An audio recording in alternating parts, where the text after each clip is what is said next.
This is RadioNow 95.3 FM. Come for the news, stay for informed conversations. The Independent National Electoral Commission INEC says it is ready to conduct the gubernatorial elections in Anambra State on the 8th of November 2025. With 15 other political parties and candidates in this race, it is shaping up as a crucial test for the ruling All Progressives Grand Alliance APGA and the incumbent governor Charles Soludo, who is seeking a second term in office.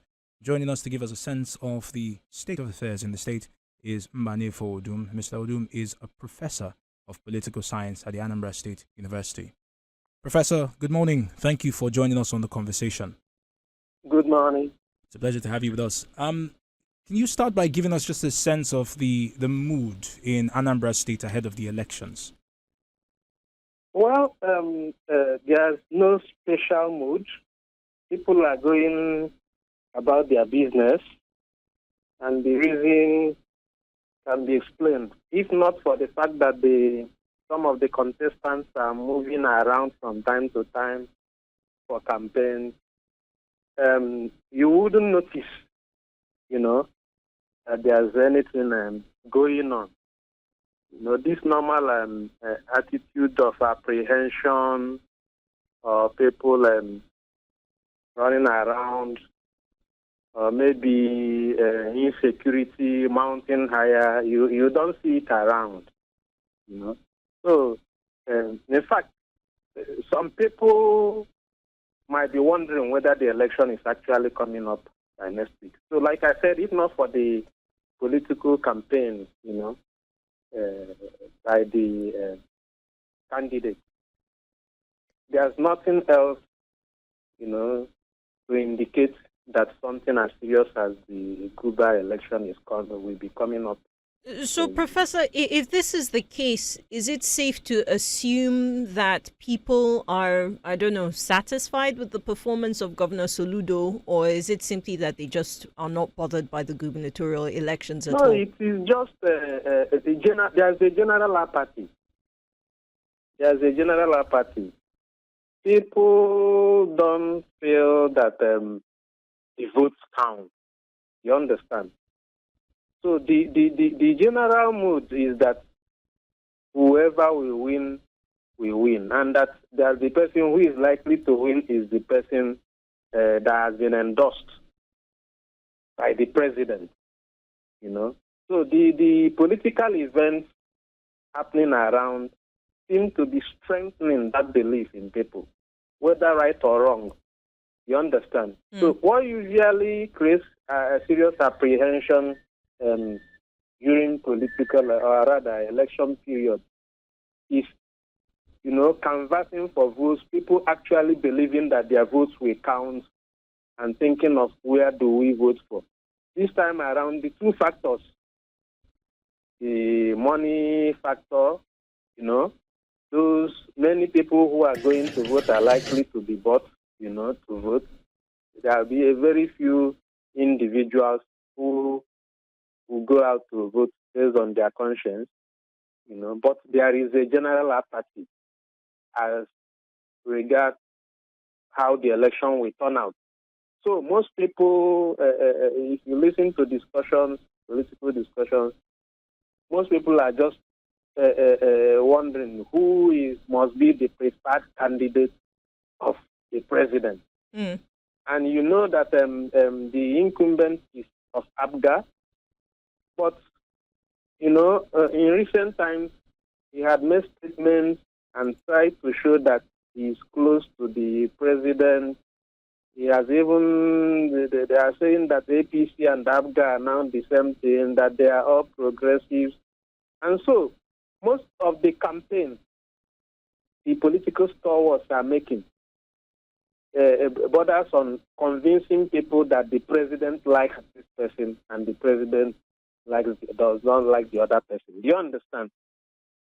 So that is the general mood, and that will tell you why people are not so enthusiastic right about what is going to happen.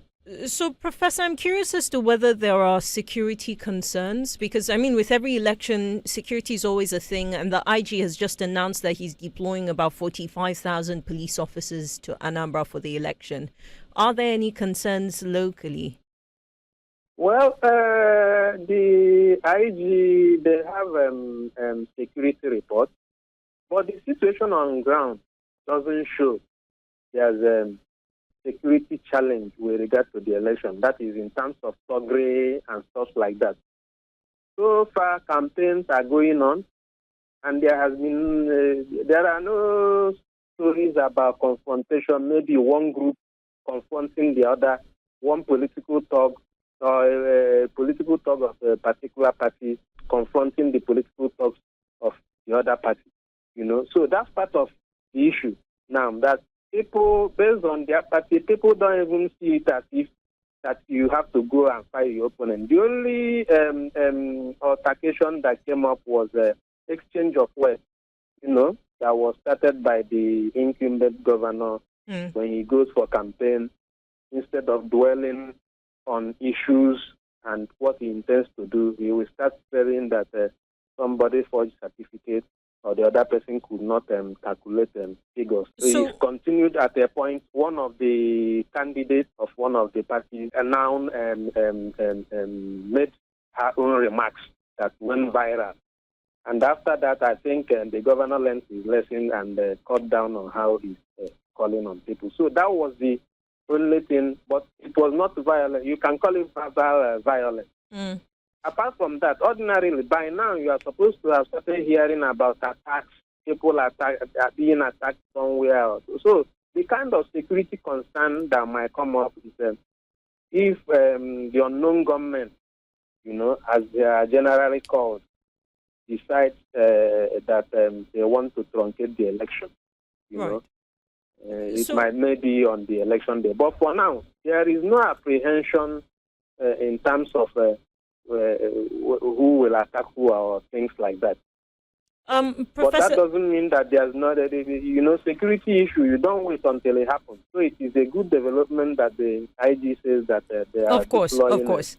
Now, Professor, just very quickly, I want to talk about Governor Soludo himself. And you've said that there's apathy, so it seems like it's a bit difficult to judge whether the residents of Anambra are actually pleased with his performance so far or not. Can you speak to us about what the general sentiments are to his 4 years so far? I've said that the general, if you are talking about the election, right? No, not the election. The governor's own performance, his administration, how has it fared? Well, performance will be based on when people present their manifesto, which they usually bring during political campaign. If you want to judge, that's what you used to judge, right? If somebody tells you that he can swim and eventually starts flying is good, right? Yes, but it's not the promised swimming.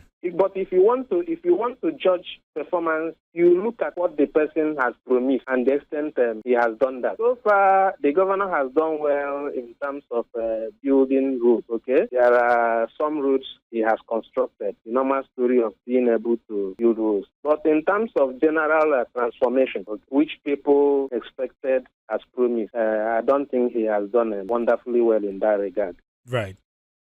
Professor, again, thank you very much for speaking with us this morning about the Anambra State elections.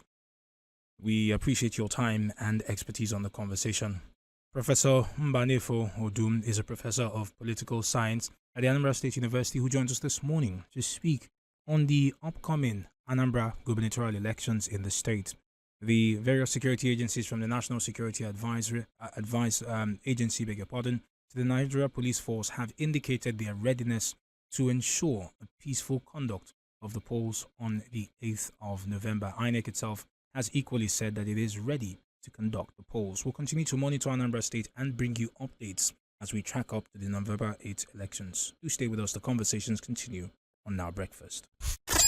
This is Radio Now 95.3 FM. Come for the news, stay for informed conversations.